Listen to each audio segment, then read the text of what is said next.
Okay, here we are. We're going to continue my uh, recreations of testimonies from in the Jeffrey R. MacDonald case.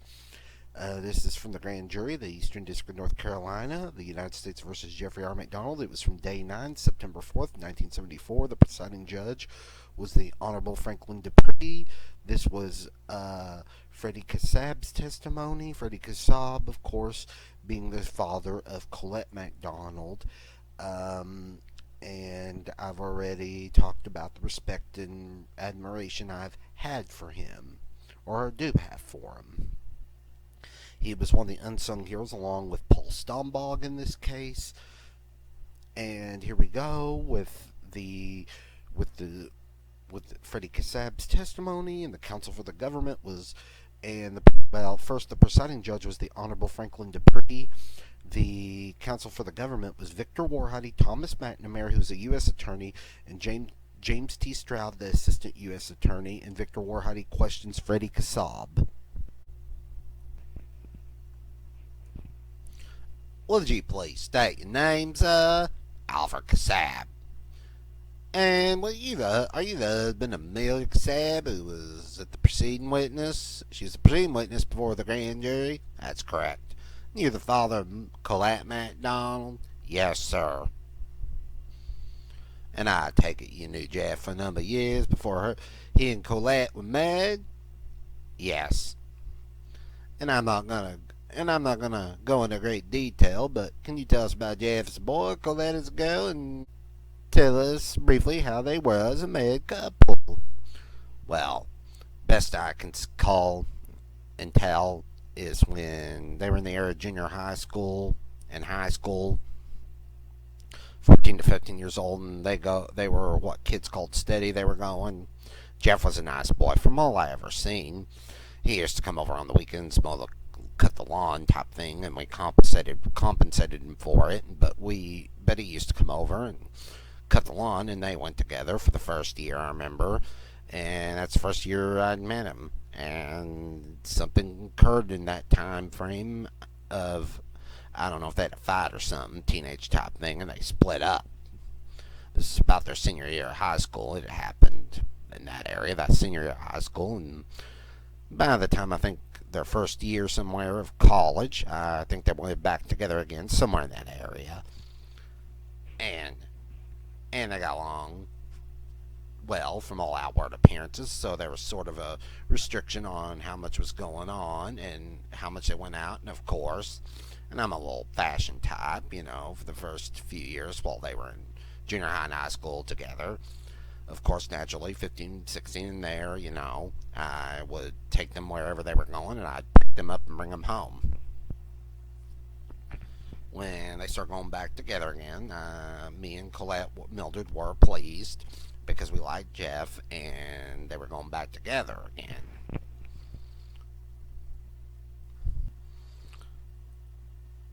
And about their second year of college, Colette told us she was pregnant, and they wanted to get married, and we tried to talk her out of it from the point of view Jeff was going to medical school, and she only had 2 years of college, and we wanted her to finish college, and we wanted him to be able to finish medical school. And we assumed that being married with a wife and child, the finances, he may not be able to complete his medical school and therefore run his career. We weren't against the marriage. But we only wanted it if it was what they absolutely wanted. And Mrs. MacDonald and her husband came in and talked to us, and we said we don't have anything against it. They should go ahead and get married if that's what they wanted, which they did. And Jeff was going in his third year at Princeton, somewhere in there, and they moved down near the area. We visited him. I don't know whether it was my wife visited him more than I did. She probably did, but I was down there 2 or 3 times a week during the year. One time we stayed there, I think, for a whole weekend. There was a fairly sizable house at Princeton where they had like a dozen beds. And the young girls that came down to visit the boys at Princeton, or their boyfriends over the weekends. Colette and Jeff acted as chaperones and made a small income from this, which helped pay the rent, and Colette babysat. Things like that. And they got along, and we helped as best they could through college with whatever financial help we could. Best of our knowledge, Mrs. MacDonald, we were made to understand that she was sending Jeff money. However, Colette told us that Mrs. MacDonald was not sending Jeff any money, and we just couldn't understand it. However, they got along. They weren't starving. They did have a lot of money. Or they didn't have a lot of money. They moved to Chicago and went to medical school. Can't say that Colette ever complained about anything. The only time I ever think I noticed anything was, let's see, in January, February of 1970, and I called Colette during that period, during her whole married life, maybe twice a week, and there was a reason for it. I was very attached to her, but it sounded a little ridiculous to somebody in Chicago or then down Fort Bragg, but in my office, we have what's known as a Watts line. It's unlimited use of the telephone. There's no extra cost to use it.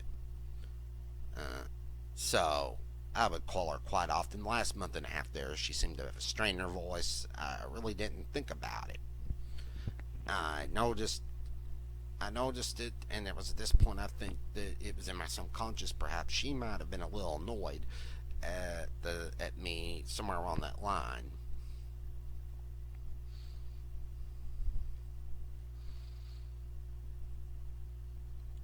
I really didn't think about it at the time, and it's at this point I think it was, or perhaps it was during the last week she left for Fort Bragg, somewhere in that time frame. I'd become impatient, perhaps one of the children scolding that type thing, and this is probably was in the back of my mind. I didn't think about it too much until maybe 3 years ago when I was doing an extensive amount of thinking, and I realized there was a strain in her voice, and I couldn't attribute to anything. I don't know what caused it, because Colette was a very outgoing person. She was very gushy, and we were very close. I couldn't have been closer to her if I'd been her own father. In fact, this is what someone thinks she was known for. If anyone called me her stepfather, she'd jump all over them pretty much, not literally, figuratively, and allow it, and she wouldn't allow it. She said, "This is my father." So I went down over Christmas in 1969, and the visit was an amiable, unexpected little incident about Jeff insisting that people next door come and visit. And Colette was thinking that it wasn't appropriate at all because she didn't think Mrs. Kaylin and Mildred would get along at all. There were two opposite type people, completely. She thought they were two opposite type people, and besides, Colette was preparing a gourmet Chinese meal, fancy meal, something kind of complicated, and to run in and out of the kitchen, I suppose, and take care of guests. And Colette tried to talk him out of it, but he wouldn't be talked out of it. And I think there was a few words said at the dinner table, and that was that, the end thing. So that was the end of that type of thing. And so the general picture I got was more or less that I saw between Jeff and Colette. I never had an occasion to see anything wrong. Alright, on the 17th of February, got a phone call. Yes. 1970. Yeah, the phone call came in, and I would say within 5 minutes of 5:15. And the reason I know is because this time I woke up between 5 and 5:05, and I always get up at 5 o'clock, and I have to go put on a coffee pot, and then I go shower and shave, and I was in the bathroom showering, and when the call came in, Mildred answered the phone, and as best I can recollect is she told me that we were to come down at Fort Bragg to Womack Army Hospital in Fort Bragg immediately. That something happened and we should call Mrs. MacDonald because they hadn't been able to get a hold of her. I got dressed very quickly. The thought that entered my mind. I don't know why it entered my mind because people play pranks. So I decided I'd go and check the phone call, and I called Womack Army Hospital for the information. They said they couldn't give me information. However, it was true. They confirmed that we were wanted down there, so I rang Mrs. MacDonald's phone for quite a while.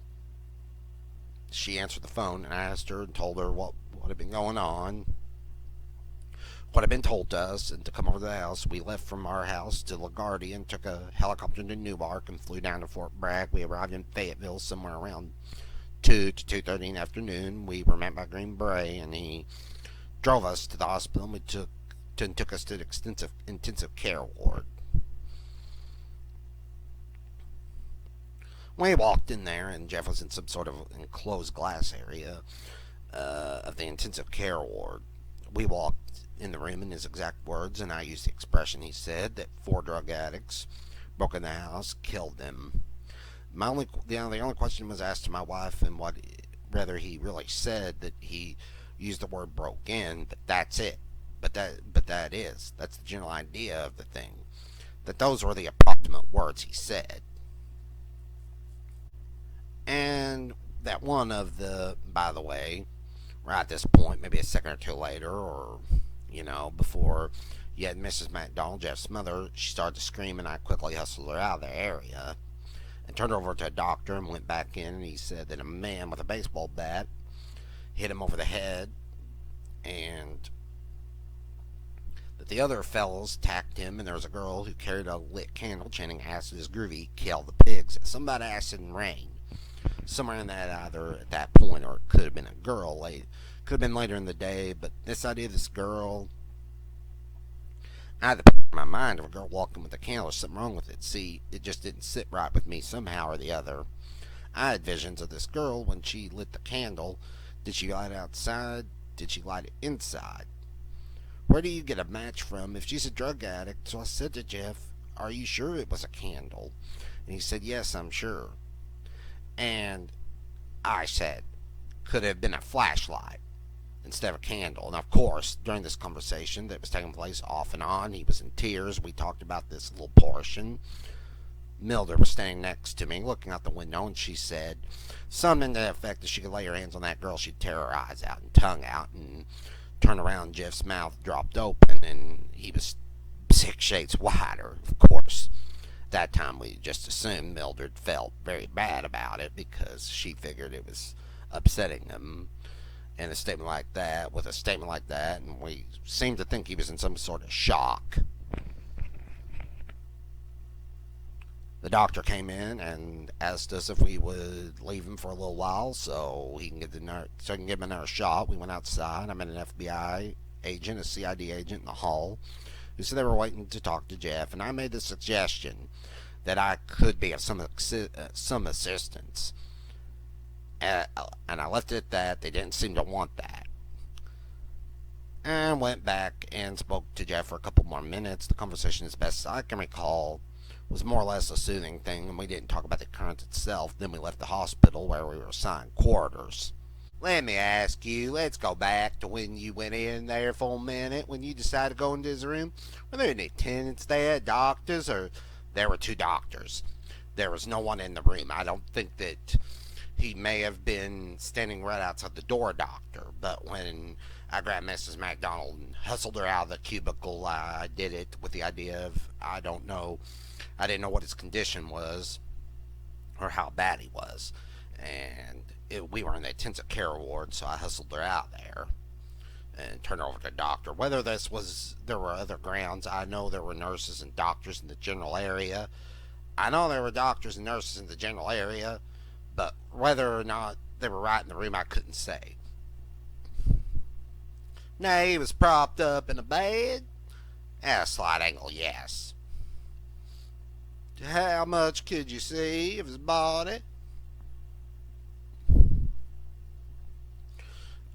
He was naked to the waist. Were his lower extremities covered by a sheet? His feet. Well, from the waist down, was there a sheet on him? I think there was some kind of covering there. I don't remember whether he had his pajama bottoms on or not. But I do know that there was something that covering him. This I know.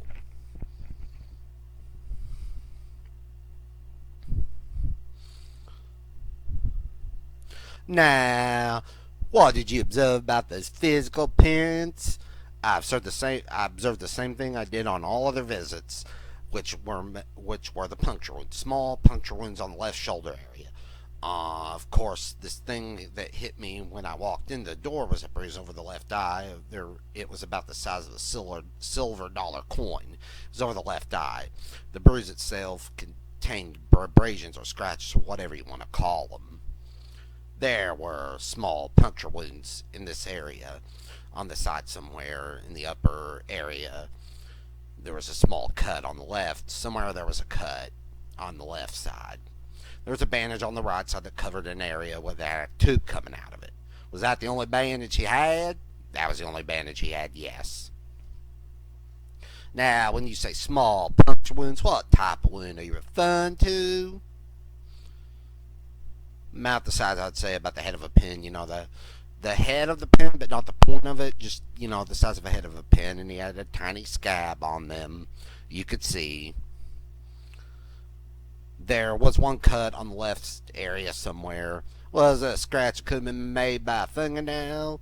Yes, there were scratches. You could say scratches. There were red marks, little tiny dots of dry blood, But to below the waist, as I said, around the belly button, I could see. And I assure you that there were no puncture wounds or cuts to his abdomen, none whatsoever. Well, the only bandage he had was on the right side. There, the right side, under the breast, you might say? Yeah, somewhere in that area. On the nipple? Of course. Of course, you have to remember that we were the three people there most of the week. And it was this general area right in there. Did he appear to be alert? The first visit in the morning, he would say, you say in the morning, are you talking about when we first went there the first time, when he told us the story? You said you arrived in the afternoon. Well, I'm sorry about that. I said the first visit was at 2 o'clock or 2:30, whatever it was. And I would say he was semi-alert. One of the things he said to us when we walked in the doors, he said to Mildred, or both of us, you gave her to me and I couldn't take care of her, and that was about the words he used. They may have been one or two words, or more or less. He was semi-alert, and I assumed, of course, that. How was his color? I wouldn't say that he was extremely pale. I would say it wasn't a normal flush either, but it was paler than you would normally see him. However, later that evening, I went back to visit him for a second time, and I don't really remember exactly when it was, but I went back to visit him, and he had a private room where I walked in the door, and he was eating dinner, and he was, well, did you say that he was rational, and he was oriented as the time and place that I don't think that he knew what was going on. I don't think that he ever was irrational. He identified you immediately? Yes. Was he aware of the circumstances and position he was in at that time? Yes, that's right. He had to give him my phone number. Now, did he describe the four intruders aside from saying there was a woman with a candle? He said there was a black man. That was not his expression that he used, and there were two white men and a girl. Did he describe the struggle that occurred? No, not all. Did he tell you where he was? He said, if I'm correct, I really can't swear to it, but he said he was in the living room. But I think he said he was sleeping in the living room. I'm not positive. Did he explain why he was sleeping in the living room? No. Did he say what happened? You talking about the first visit? I'm talking about the first visit. No. Did he tell you what happened as a result of the struggle? You mean when the kids and Colette were dead? Yeah.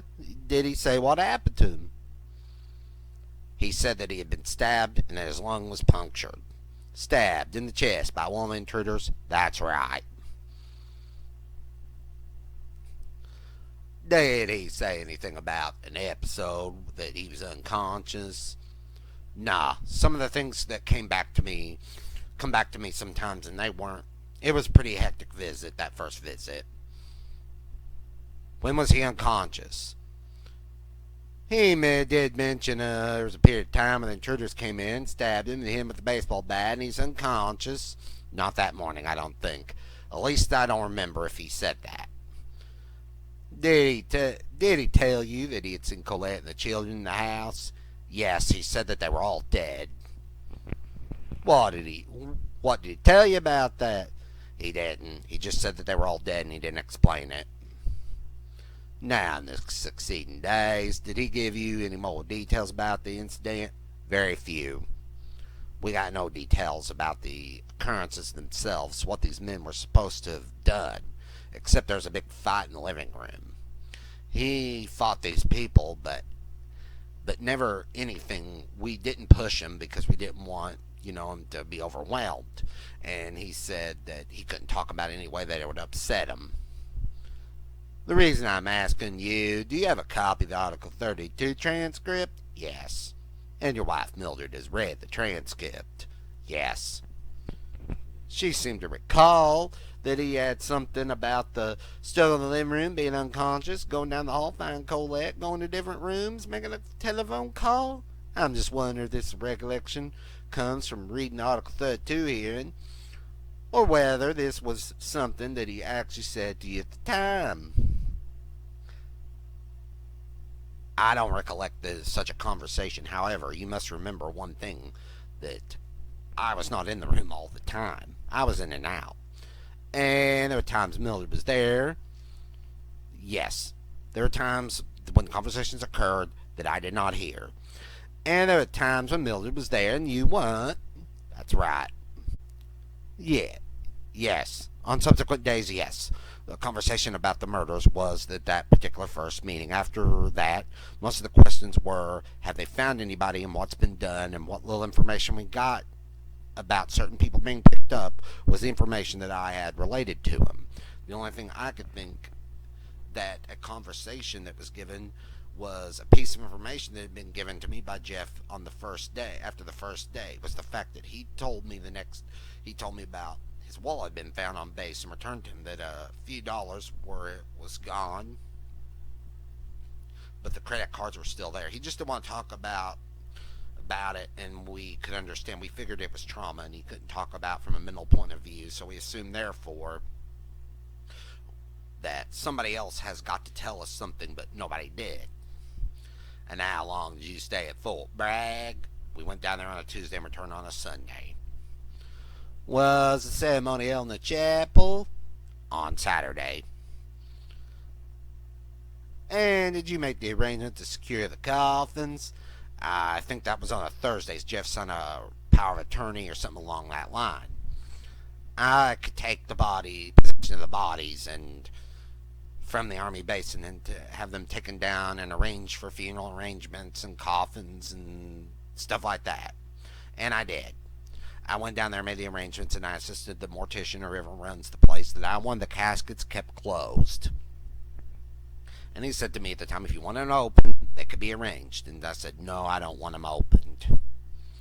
And of course, I went and told Jeff that I'd made the arrangements and I'd asked for the caskets to be kept closed. For some unknown reason, this upset him. He wanted the caskets open, and I said, no, the funeral director said they can't be left open. It was a wild eye, sure. But that's the way Mildred wanted, and I wanted it that way too. We figured that we were strangers in that area, and no one knew us, and there was no reason for the caskets to be opened. And with all the notoriety going on, why should there be people going in and out of there at Grand Central Station? So the Army approached us about having a funeral service, and we asked them that it be completely private with only the MacDonald family and ourselves and our son and daughter-in-law. Jeff was extremely upset about this. He wanted to be a big funeral, and we compromised by saying just as immediate company, not a battalion, but company. A small group of men a small group of men, and we would consent to it on the provision that the Army guarantee us that they would not allow newspapers, reporters, photographers anywhere near the church, which they did. So we had the service on a Saturday, and Sunday we flew them back to Long Island. Jeff was released from the hospital for the service, yes. And when he returned to the hospital, he was subsequently discharged, that's right.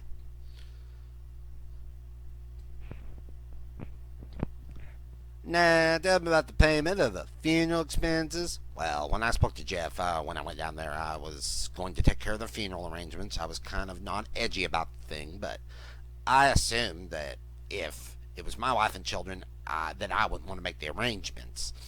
So, therefore, I consulted with him in everything I did, and I told him I would take care of the payment for everything. And when he got back on his feet and became a doctor and was up in the world, he could pay me back. If he wanted to, and I would pay the whole thing with the exception of $1,000.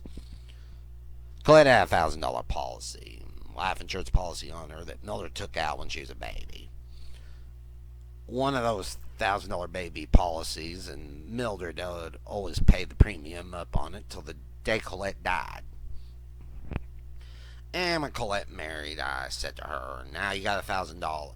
Now that you've got $1,000 insurance policy, and now that you're married, you've got a husband, and you really ought to put the policy in his name. And he should be the beneficiary instead of the mother and I. So we had the papers drawn up and signed them, and we changed the beneficiary. And I told this to the funeral director, and that he would get $1,000 from Captain MacDonald. About 3 weeks after I left, the man called me on the phone and he said, Mr. Kassab, I don't have the $1,000 yet. And I said to him, I spoke to Captain MacDonald about it. And he doesn't have the money from the insurance company yet.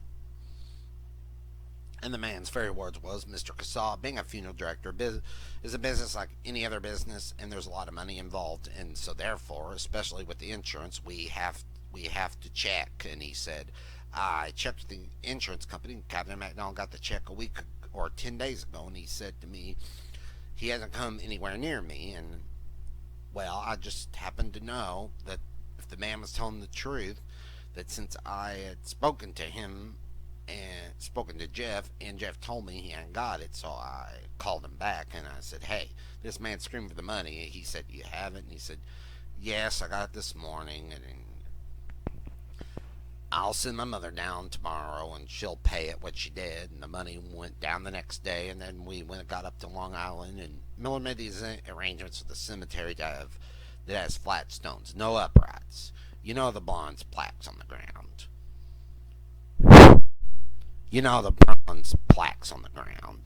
And Mildred selected the stones, the plaques, and she figured, well, now I should really tell Jeff what I'm doing before I do it. Because essentially, if he wants to really pay for this thing, even if he's gonna pay for it later, I shouldn't spend too much money.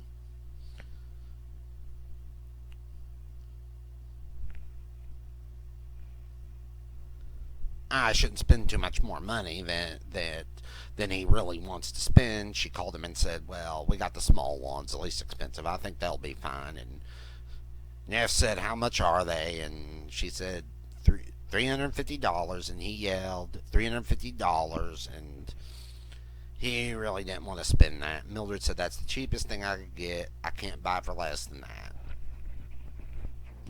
So there was a big thing about the money.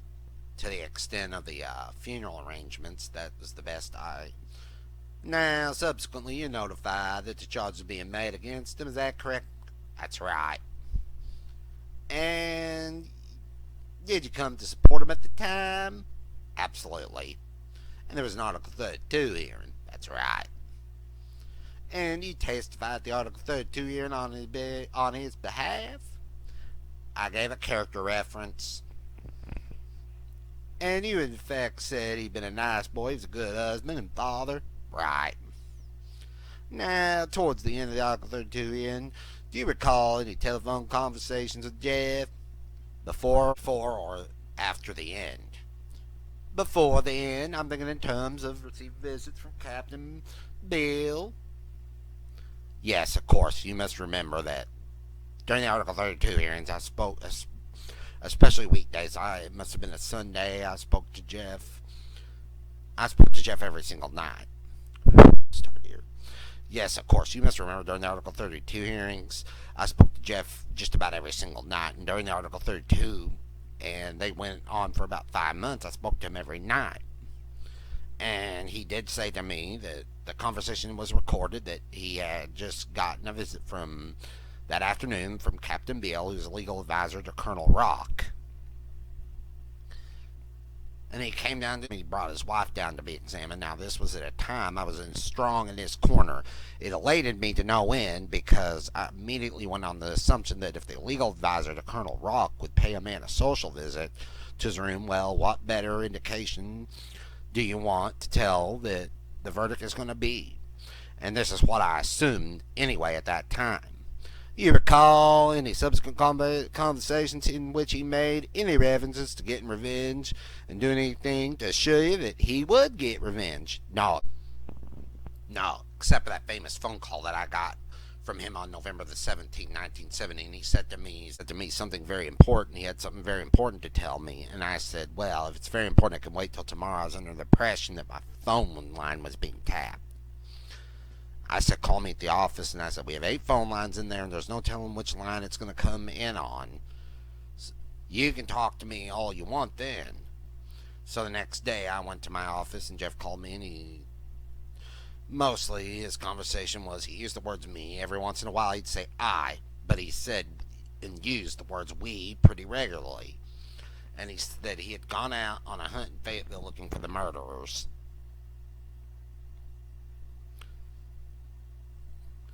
And that he had found one in a bar, and that they took this fella out, and they questioned him, and they intensely beat him. And by the time they were through with him, he said he would have told on his own mother. However, he identified as having been in the house, hearing the screaming in the house, and that he participated in the murders. And I was elated, and I said, Jeff, now where is this guy? And he said, he's 6 feet under. I killed him. And I said. And he said, what has to be done, has to be done. Those were those very words. And he said that the Fayetteville police found the body, and they think the motive is robbery. Anyway, the guy was way out on drugs. He didn't even know his own name, and that's it. And that's the end of it. And I have some letters. I'll show you a copy of them. Here's one dated the November the 9th, 1970. It's marked as Kassab Exhibit 1. It says, among other things, I will deny a phone call conversation today, and if anyone ever asks, I'm sure you can figure out why. What must be done, must be done. As I reference that conversation? That's right. That's exactly. That was written the same day as the conversation took place. Now, we have some subsequent letters. Did he, in the course of subsequent letters again, time referred to have eliminated one of the intruders? Yes, because in one letter, where it was the only time that I ever chastised him in writing about coming to Long Island from California and paying a visit and not even calling us on the telephone, I took him to task about it.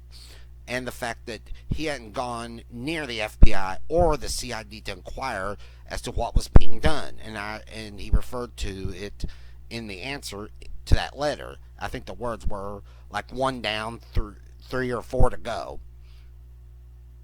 They're in that letter, among the other letters. He also claimed in that letter that when he went south from California on a hunt for murderers. Again, referring to something like a hippie group tour or something like that, and that the trip had cost him $2,000 and a broken hand. Well, of course, long before that letter, about 2 months or so, somewhere in that area, I'm not exactly sure the time frame, I believe the story that he originally stated that was told to me. But as I sat down and I thought about it, I realized that this had to be a ridiculous story. So therefore, I got on an airplane, came down to Fayetteville, checked the story out. I checked the Raleigh newspapers, the Durham newspaper, and the Fayetteville newspaper. All of the newspapers, and found out that there was only one murder that night, and that the fellow was shot like 5 times in the back. and it was an Army sergeant, and this was the only murder that night. And with that in hand, I went to the CID and spun my yarn. I forgot exactly what my yarn was, but I told them and I approached them for somebody that had given me information that perhaps this murder could have had connection with the murders of Colette and the children. And I asked would they please check it out. They checked it out and came back and said absolutely not. I understand the man was a drug addict. And they said no, the sergeant was killed with no drugs, nothing involved with any history of drugs, anything. When I told them that, I was positive the story was a lie, so I told them and turned the story over to them. I told them everything. They checked it out again. They came back to me and said the whole thing's a lie. Now, I decided at that time that I didn't want to openly accuse MacDonald. I wanted to do it in my own fashion over a period of time. And that was my letter accusing him of not going anywhere near the FBI or the CID.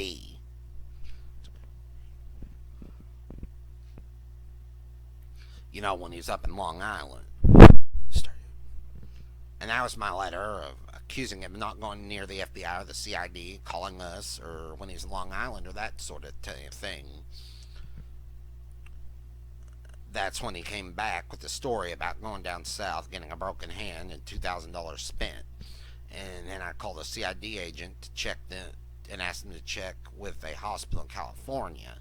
I said there was nothing more obvious than a surgeon with a broken hand. And, you know, they couldn't walk in the hospital with a broken hand and nobody noticed it. And they came back and said, no, that's a fairy tale. However, he was in Florida on some sort of medical convention. After a telephone phone conversation, the first of these letters, in which he alludes to having killed one of the intruders, was he discharged from the Army? That's correct. Do you remember him holding a press conference? I think one of his letters refer to it. I was all in favor of it at the time. He wanted to hold a news conference in Fayetteville because he said in his letter to me, if the news conference was held in Fayetteville, that the New York papers and the wire services would cover it. However, if some of the conferences were held, where I wanted it held in New York, the Overseas Press Club, that the Southern papers would not bother to cover it. Why he wanted the Southern papers to cover it, I don't understand. However, this is how he wanted it. This is the way he proceeded. I was very anxious. I wanted to get as much publicity as I could possibly get, because I went on the theory that once they dropped the charges against him, the case would be shelved, and that would be the end of that. We didn't hear boo from anyone, and I wanted to generate as much noise as I possibly could generate. His press conference that he held, I don't know that he held one, I don't remember, but he made a statement to the press, did not produce the desired results that were necessary, not for my purposes, and therefore I drew up a very lengthy document and went to Washington, and I accused the Army of everything but spitting on the sidewalk, you know. Because I assumed that if I went to Washington and called on every congressman and senator, but if I accused the Army of everything that I could generate interest, and it did generate interest, and quite a few senators, the Armed Services Committee, the Judiciary Committee, and Department of Defense to conduct a new investigation, which was done. Now, do you recall the statements of the press when he was discharged from the Army that Dr. MacDonald made statements to the effect that he was out for revenge? Yes, I think he made a statement somewhere along those lines. Was this his idea, or was this part of your idea? It was not my idea. I gave him. I seem to remember an outline of what I thought he should say. To the best of my knowledge, he said the opposite. But I said to him, I'm being quite frank, I said to him, don't go into a press conference and say what the Army has done to you and how badly you've been treated. This guy perjured himself, this other guy, stay away from all that. Just stick to the fact that your wife and children were butchered and you want something done about it.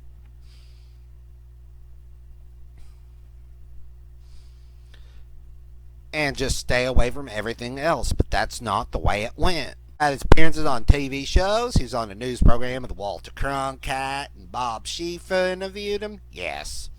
And he was on the Dick Cavett Show. Dick Cavett Show. Tell us about that. Whose idea was that? I introduced him to Congressman Lowenstein. He was interested in the case, and I said he would do whatever he could.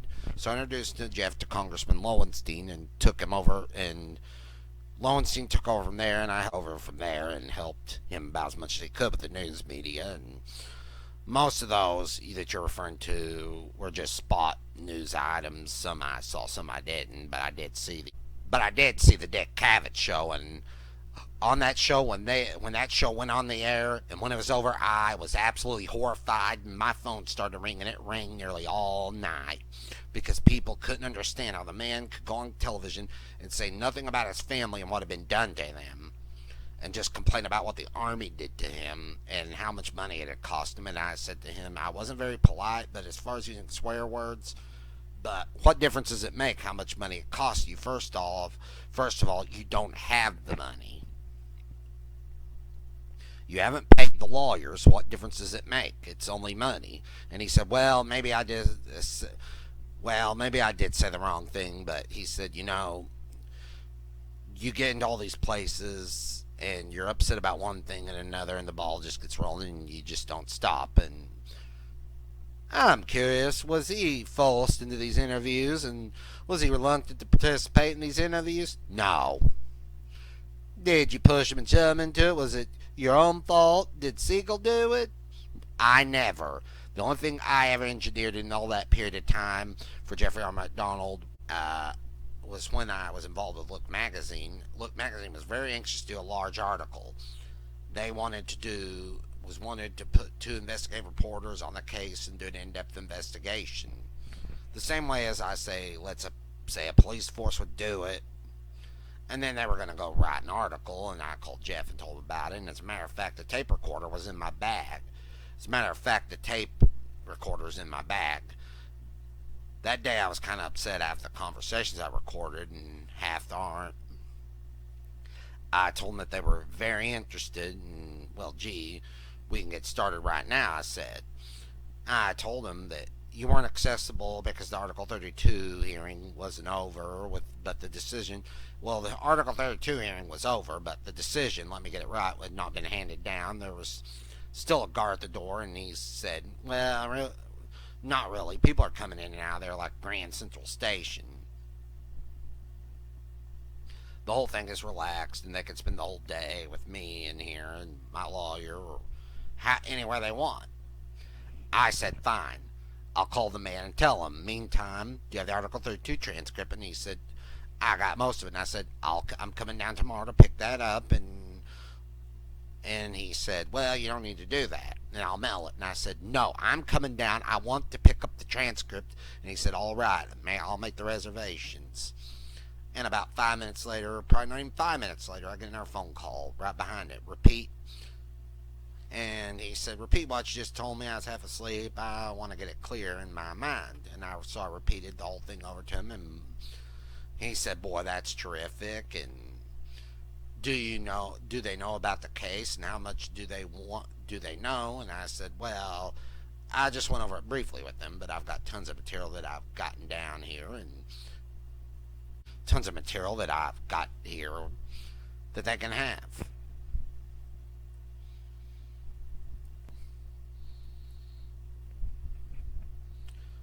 And towards the end of the conversation, he kept trying to get a word in and there, and every time he'd say something. So he finally got it out, and he said to me, did finances ever come up in the first conversation? And I said, Jeff, I never even thought about finances. I don't care. That's your department, not my department. And the conversation ended. About another few minutes later, I got a call from Dennis Eisman, one of his lawyers. Dennis wanted me to know all about this, wanted to know all about it too. I told him the same thing I told Jeff, and then, now wait a minute, Freddie, you can't release any written material to Look Magazine whatsoever, Eisman said. And I said, of course not.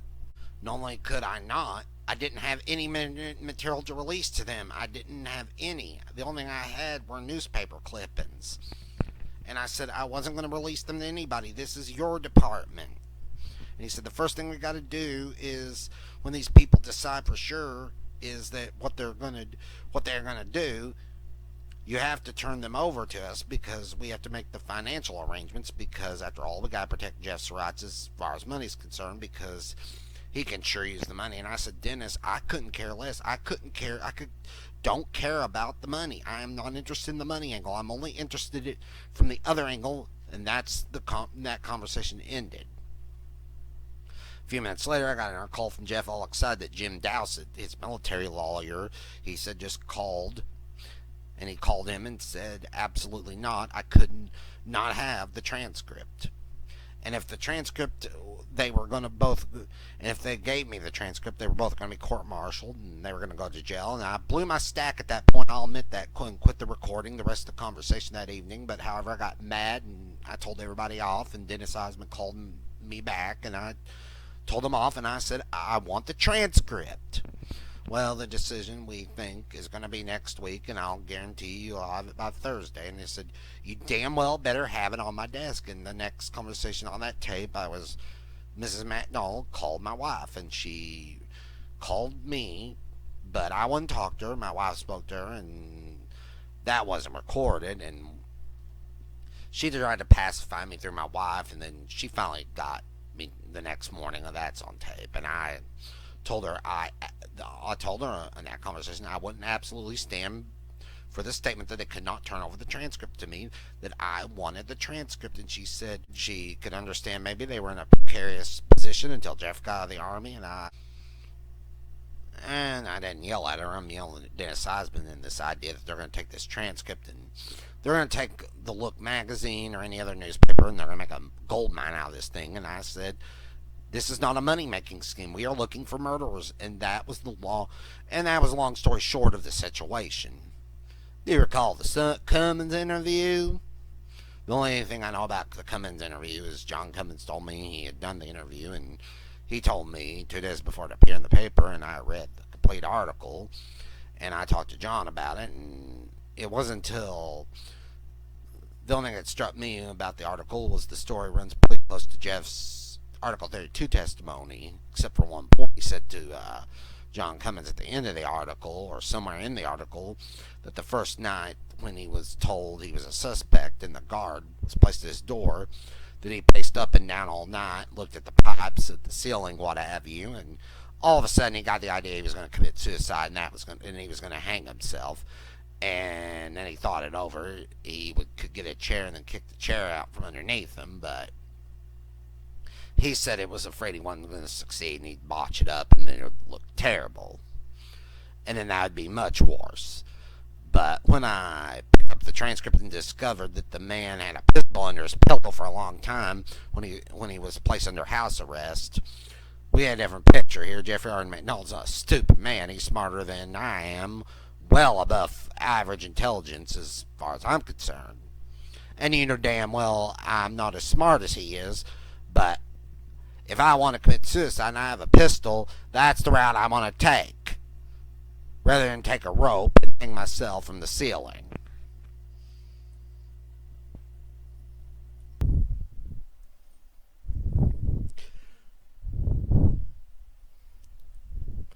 Mr. Kassab, did you mention that you were in the kitchen at the house on Christmas time of 1969? Did you spend time in the kitchen? Did you see any kitchen utensils? I don't think I spent any time in the kitchen except to go in and out. Do you know if there was an ice pick in the house? No. Then you wouldn't be able to identify a knife? No. In fact, I don't think I could identify a knife out of my own kitchen, although I'm in there all the time. Now, Mr. Kassab, you mentioned that you gave a tremendous support to Jeff from the time you were informed of the murders all through the Article 32 here, and you continued to be in touch with him after that. You confided in him, and you believed him. Absolutely. Now, have your views changed?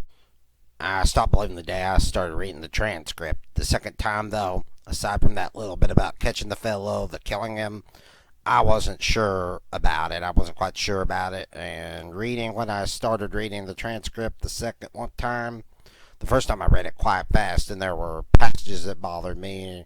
Reading the pathologist reports, what his statements had been about what happened in the house bothered me a little bit, but the second time I read it very carefully, and by the third time, the fourth time, and the fifth time, and so on, by that time, I'm not talking about reading the whole transcript that many times. I'm talking about reading the testimony the pathologists gave.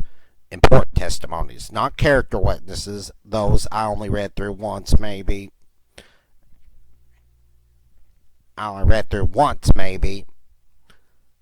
And I was sitting there thinking and starting to piece things together. And it just becomes impossible in my mind that what he said happened in that house happened. It could not have happened the way he said it did. And I would start listing things. He said from the transcript that they couldn't be. He couldn't talk. He couldn't talk about. Would you be specific? You take an item, start with from the beginning. Well, here's a man that swears he was stabbed 19 times in that living room and was clubbed 4 times. Now, first thing about that is I don't know anybody that saw more than 7 stab wounds. I don't know anybody that saw more than 1 club wound. Now, to get back to the 19 stab wounds, first, how does a man get stabbed 19 times and not bleed? That can't be. That just can't be. You just can't get stabbed 19 times and not bleed somewhere.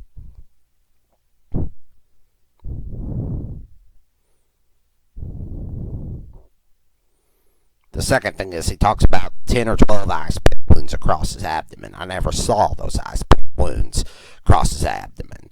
I saw his abdomen very clearly for 5 days, 2 or 3 days at a time. And then one further point about the abdomen wounds, his claim was that he never got above the sitting position on that sofa and that he was leaning forward into the attackers at that time. Now, you can't get stabbed in the stomach if you're sitting down and leaning forward and there's 3 people coming at you. You just can't. Can't get stabbed in the stomach. It's not possible. There's no way they could stab you sitting and they're above you. The pajama top being torn and all shredded. There's not one thread, fiber, according to the testimony that I'm going by in that whole living room where the garment was just torn and ripped off. But everywhere in the house there you can find threads and fibers. In Kimmy's room under one of Kristen's fingernails. Some behind the headboard of the bed where the word pig is written in Colette's blood. All over the place. None in the living room. My pocket to the top is at Colette's feet, and the only way that pocket could have gotten there is it would have been torn off according to the description. Could have been torn off is according to his description is from the front. There's one man standing by his side and 2 in front of him and nobody behind him, so therefore the pajama top had to be pulled over from the front and somebody had to reach and pull it. Now that pajama pocket had to come off in the man's hand. Now, he surely didn't walk around with it in his hands and drop it in that room, in the master bedroom. And when you're talking about a man who's fighting 3 men and he's handcuffed by a pajama top, this is what he claimed. He couldn't move.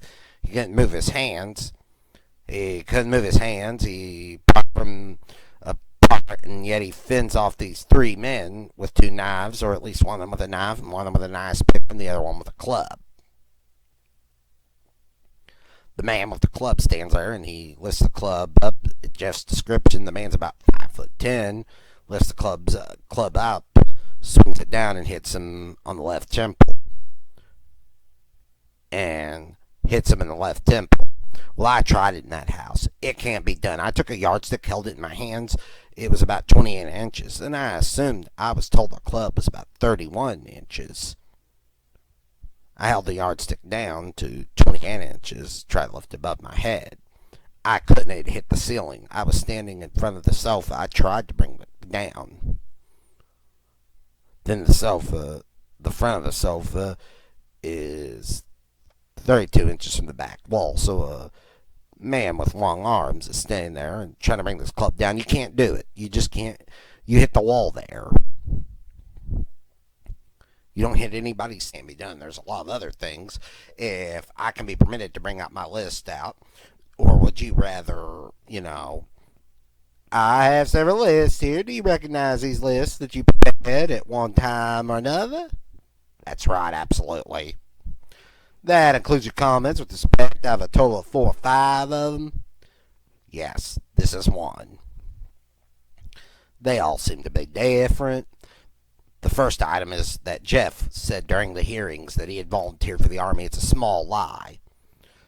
But that isn't what he told Colette. He told Colette he was drafted. He said that he went into that bedroom the first time somewhere around 2 o'clock. I guess it was, he said, when he went in there to go to bed, that Colette was lying in bed and Christy was next to her under the blanket. And when he discovered she wet the bed and Colette's position, but he described Colette's position, which she was facing. He said the lights are out. You can't get a good, you can't see that good in that room to tell you which way somebody is facing without the lights on. Now, when he said he went back into the living room, then he had carried Kristen back to her bed. He took a napkin with him. He said that he'd done this several times before, that Kristen had wet the bed, and several times before. If this has been a first occurrence, this thing wouldn't have come to mind, but since it was something that normally happens every once in a while, a child wets the bed, so he sleeps in the living room. I said to myself, you always use a pillow. Well, why didn't he pick up a pillow and take it with him? There's no pillow on the sofa. He didn't take a pillow with him, just an odd occurrence. Now, on the assumption that his story that Colette and the children were attacked first, that he woke up hearing Colette screaming, Jeff, Jeff, why are they doing this to me? And Kimberly was screaming, Daddy, Daddy, Daddy.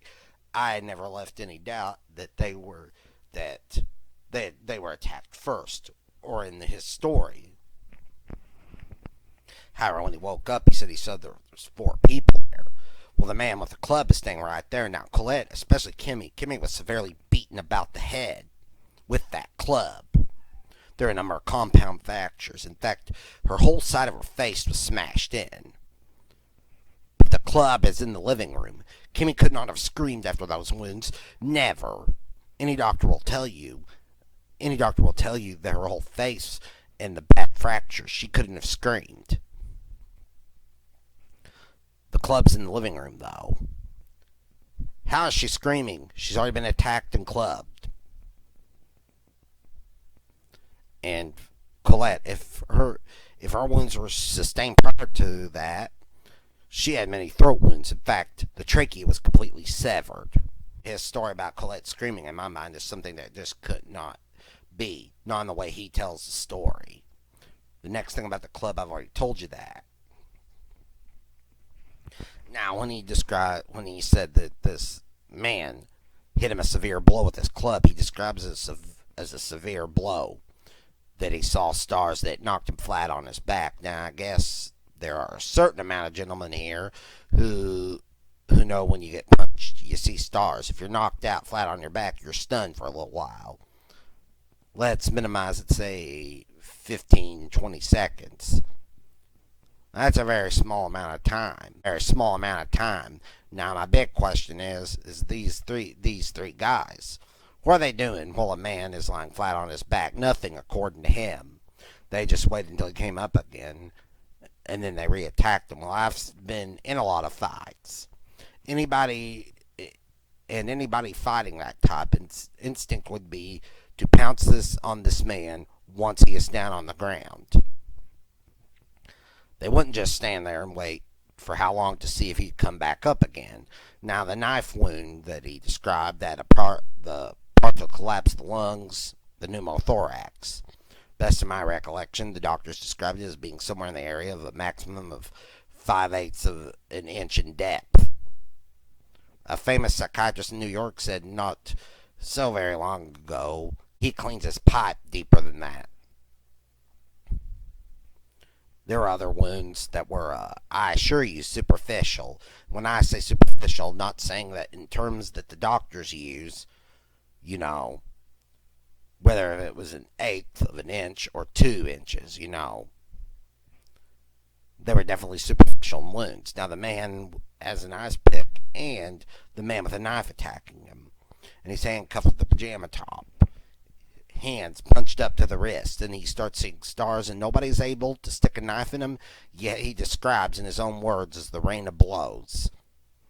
That right there in black and white, he says it was a rain of blows. But a rain of blows doesn't produce anything. And yet, if you go back to Colette and Kimberly, you'll find the wounds extremely serious, very, very deep wounds. And it's a very strange thing about the wounds to both children and Colette. I've seen a lot of fights. I've worked with commandos in the dark, and when you're fighting in the dark, your wounds are not directly into the body. You're slashing, or you're holding on the knife from underneath. You're still slashing upwards. You get what's known as slash wounds. In other words, some of them could have been straight in, but you do get a lot of cutting wounds. There's no cutting wounds.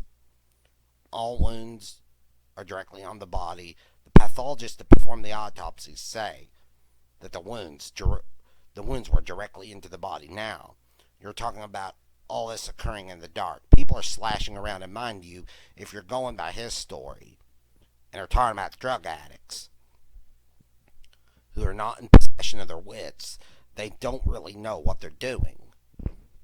But yet, none of them are slash wounds. They're all direct wounds. Everything else is a perfect stab wound. He is described going into both children's room, giving artificial respiration and pulse, taking pulses. From my observation with the lighting, as it was on that night, there's a very dim lighting, and the light from the bathroom very dimly lights Kimmy's room. He said there was blood all over the place and whatnot. Well, he said he couldn't have seen that. It's just not possible. Now, as far as Christy's room is concerned, it was pitch dark in there, so he couldn't have seen what he saw. And now, of course, I strongly doubt I've been told that I'm wrong. But I strongly doubt it that a man with a punctured lung could give artificial respiration 6 times. But they tell me it can be done. He takes more pulses in the groin area on both Kimberly and Christy, and gives them both mouth-to-mouth resuscitation like once or twice. Yeah, both children, when the police walked in, are covered to the neck. Kimmy's completely tucked in on one side. Kristen has her baby bottle lying right up to her on the side of her face, and she's lying on her side too. Both the children were lying on their side. Well, if someone mouth-to-mouth resuscitation, and especially if you're a doctor, you're gonna to lie that person flat on their back in order so you can breathe in their mouth, and I don't care what kind of situation you're in.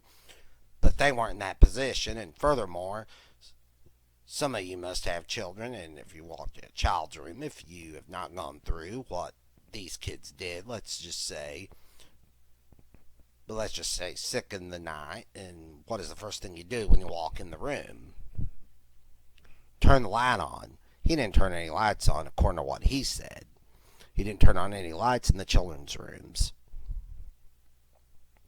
He just did this in the dark, giving Kimmy artificial respiration. Now, could this be a slip? He said he realized that there was bubbles coming out of her chest, for he knew that, in fact, he could not resuscitate her because the air was coming out when he's breathing in. There's only one thing wrong with that statement. With Kimmy, she had no chest wounds. And he said he went into the bathroom and washed his hands and grabbed a tissue, toilet paper to wipe his hands off. Small thing, but I know damn well if I wash my hands in my own bathroom, there's a towel sitting right there. I'm not going to use toilet paper to wipe my hands off with it. I'll use a towel. Now that very piece of toilet paper, from what I was made to understand, had a sharp crease mark on it, as though a knife had been wiped off on it. Mr. Foreman, I know it's getting late, and Mr. Kassab has written these things down, and we have one more witness who will not take long, and he's up there from Florida. I'd like to get him out of town. I wonder if it will be all right if we have each of these things that Mr. Kassab has prepared, which presents his comments marked as an exhibit, and I believe we have pretty well covered our story with Mr. Kassab.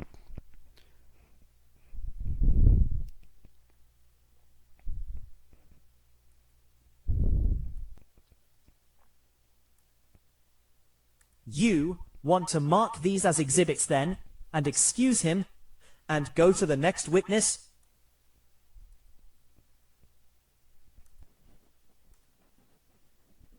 They are accessible and a part of the record, so that we can refer to them.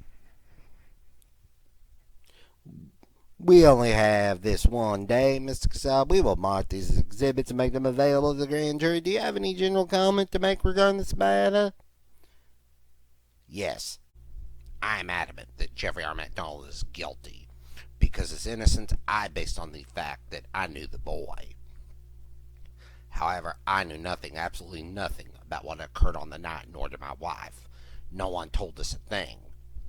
We were going by the assumption that how could a man we knew do such a thing to his wife and children? And of course, the worst thing would be to turn around and write pig on the headboard in her own blood.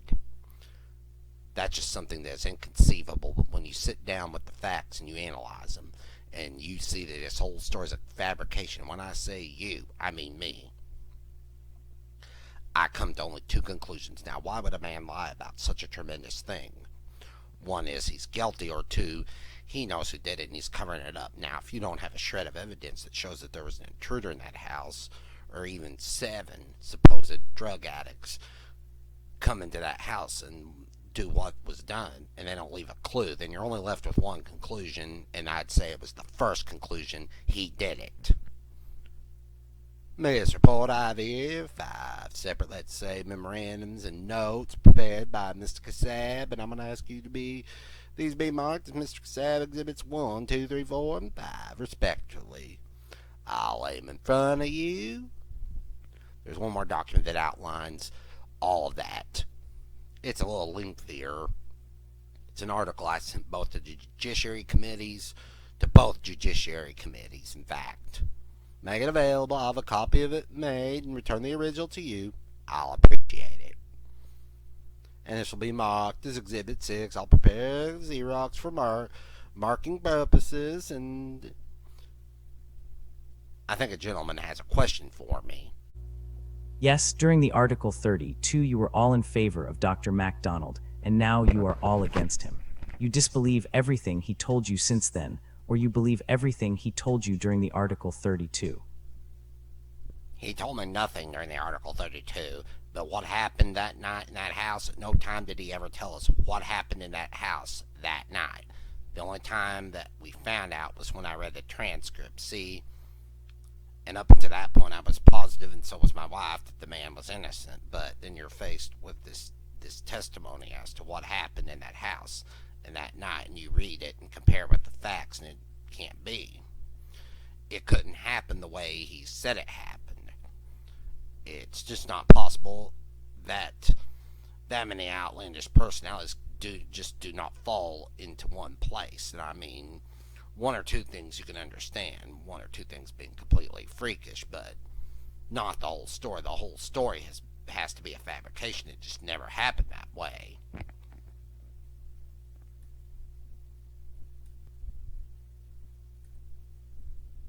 When did you read the transcript?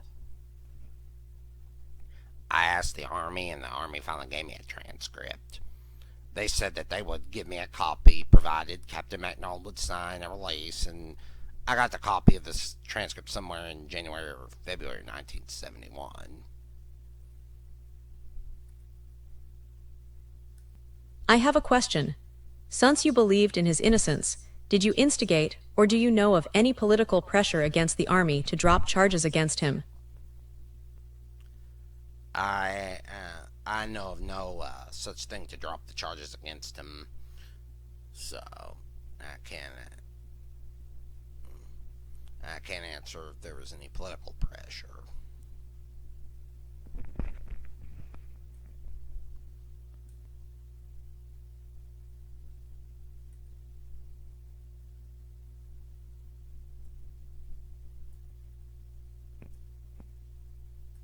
I have one.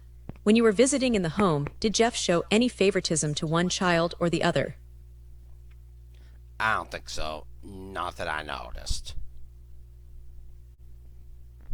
Do you think the CID and the MPs did a good job, or a relatively good job? No, sir, not the original one. I never did. I think there were a lot of mistakes made that were explained to me as being overworked people. They were overworked and they handled too many cases, but that's their problem, not my problem. I'm talking about the original investigation, of course. The reinvestigation was handled pretty well. I think it's fair to say that there was an emergency situation. That's right. The time they came in the house, that's right. You were dealing with a group of men that had never dealt with a crime of this type, and I don't know from personal knowledge. You're not impugning bad faith, are you? No, no, no, no. Not that. I'm not imputing anybody bad faith. I'm just saying inexperience or what have you, that type of thing. Are there any further questions?